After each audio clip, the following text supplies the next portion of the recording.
नमस्कार, मैं Sumant Kashyap grand astro vastu expert अपने यूट्यूब चैनल में आपका स्वागत करता हूँ। आज का ये video advance astro vastu remedies पे आधारित है। एस्ट्रो वास्तु रेमेडीज़ काफ़ी हेल्पफुल होते हैं। आज की इस भाग दौड़ भरी ज़िंदगी में जो भी आपकी प्रोफेशन में finance related, married life related, health related issues यानी किसी भी प्रकार की जो समस्या है उसके समाधान के लिए वास्तु का ही प्रयोग उपायों के रूप में कर लेना एस्ट्रो वास्तु रेमेडीज़ होता है। यानी समस्या आपकी कुंडली में है और उसका समाधान आपके वास्तु के द्वारा कर लिया जाए तो उसको एस्ट्रो वास्तु रेमेडीज़ कहा जाता है। यहाँ पे मैं एक कॉन्सेप्ट ले रहा हूँ, किसी भी कुंडली के चौथे भाव में राहु, 10वें भाव में केतु, ये दो सिचुएशन होने पे प्रोफेशन में अप्स एंड डाउन्स ज़्यादा आते हैं, उतार चढ़ाव बना रहता है। किसी न किसी प्रकार से आप देख सकते हैं, चाहे कभी आपकी सेल को लेके प्रॉब्लम हो सकती है, कभी आपकी सेविंग्स को लेके प्रॉब्लम हो सकती है, कभी बिजनेस के एक्सपेंशन को लेके हो सकती है। यानी अप्स एंड डाउन्स वो बिजनेस में बना रहेगा और वो आपको फील भी होगा। अब इसके लिए क्या किया जाए, कि इसका क्या उपाय है? एस्ट्रोलॉजिकली यदि उसके उपाय की बात करें तो लाल किताब में एक उपाय बताया गया है कि आपको 10 जन्मजात अंधे पुरुष भिखारियों को शनिवार के दिन भोजन कराना है। ध्यान से सुन लीजिए, 10 जन्मजात अंधे पुरुष भिखारियों को भोजन कराना है। मैंने शनिवार दिन इसलिए जोड़ा कि शनि न्याय के देवता हैं, कर्म के देवता हैं, और जब हम कुछ सेवा करते हैं तो वो प्रसन्न होते हैं। दिन शनिवार आप रख सकें तो ठीक है, नहीं तो किसी भी दिन आप करा सकते हैं 10 जन्मजात अंधे पुरुष भिखारियों को। अब ये उपाय आप कराएं, बेहतर है। इसके साथ साथ आप अपने वास्तु में एस्ट्रो वास्तु रेमेडीज़ भी कर सकते हैं। अब ये एस्ट्रो वास्तु रेमेडीज़ क्या करना है? राहु की डायरेक्शन होती है साउथ वेस्ट और केतु की डायरेक्शन होती है नॉर्थ ईस्ट।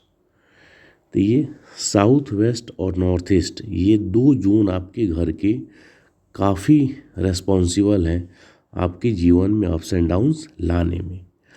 एक चीज़ यहाँ मैं आपको बता दूँ कि आपके पास अपने घर का 16 जोन का मैप होना अनिवार्य है। यदि वह मैप आपके पास नहीं होगा तो फिर दिशाओं का ज्ञान नहीं होगा, आपको ये पता नहीं चल पाएगा कि आपके घर में साउथ वेस्ट कहाँ है। सामान्यतः लोग ये समझते हैं, जैसे मान लो यहाँ टेंटेटिव मैं बताता हूँ, जैसे ये किसी का घर है, सपोज कीजिए ऊपर नॉर्थ हो गया, ये साउथ, ये ईस्ट और वेस्ट, तो लोग क्या समझेंगे, ये साउथ और वेस्ट की वॉल जहाँ मिल रही है, अब लोग इसी चीज़ को, ईस्ट वाले कॉर्नर को साउथ वेस्ट समझ लेंगे, जबकि ऐसा नहीं होता है। इसलिए कई बार आप उपाय करते भी हैं तो उसका लाभ नहीं मिलता। तो इस रेमेडी को करने के पहले मेक श्योर आप ये कीजिए कि आपके पास प्रॉपर 16 जोन का मैप हो। उस मैप में जो साउथ वेस्ट है, उस साउथ वेस्ट से राहु के सामान को हटाइए। राहु का सामान क्या होगा? टॉयलेट होता है, डस्टबिन होता है, किसी भी प्रकार के इलेक्ट्रॉनिक्स आइटम जो कबाड़ हो गया है, कुछ भी खराब सामान, वो राहु का आइटम होता है। अब इसमें आप जो डस्टबिन है उसको आप हटा सकते हैं, कबाड़ सामान है उसको हटा सकते हैं, लेकिन टॉयलेट का क्या करें? टॉयलेट का ट्रीटमेंट कर देंगे, ब्रास का मेटल स्ट्रिप लेंगे और टॉयलेट सीट के चारों तरफ लगा देंगे ब्रास की मेटल स्ट्रिप, तो टॉयलेट का ट्रीटमेंट हो जाएगा। बाकी जितने भी मूवेबल आइटम्स यानी जिनको हटाया जा सकता है, राहु का ब्लू कलर उसको भी हटा देना है, वो भी राहु का ही आइटम होता है। साथ ही नॉर्थ ईस्ट से केतु का आइटम हटाना है। नॉर्थ ईस्ट से केतु, केतु का आइटम क्या होगा? कुछ भी टूटा फूटा सामान जो टूट जाता है वो केतु होता है। पाइप जैसे आकृति, किसी भी प्रकार का पाइप हो गया, कुछ मुड़ा हुआ हो गया, तार का जो कॉइल होता है वह हो गया। सिर्फ कई लोग अपने घर में गौतम बुद्ध की मूर्ति रखते हैं जिसमें गौतम बुद्ध जी का सिर्फ सिर होता है, तो वो ध्यान की मुद्रा में, तो वो फोटो आपको, वो मूर्ति आपको नहीं रखनी है, वो भी केतु को रिप्रेजेंट करती है और वो प्रॉब्लम देगी। तो केतु से रिलेटेड सामान को नॉर्थ ईस्ट में नहीं रखना है। यानी ये दोनों प्लेसमेंट आपको चेंज करना पड़ेगा और यहाँ यदि वास्तु दोष है तो उनको सही करना पड़ेगा। साथ ही साथ ये 2 उपाय जब आप कर लेंगे तो तीसरा उपाय ये है कि अपने घर के नॉर्थ ईस्ट में पानी रखना है, किसी घड़े में या किसी पीतल के बर्तन में, लोटे में, किसी भी चीज़ में भरकर पानी रखना है नॉर्थ ईस्ट जोन में। नॉर्थ ईस्ट जोन में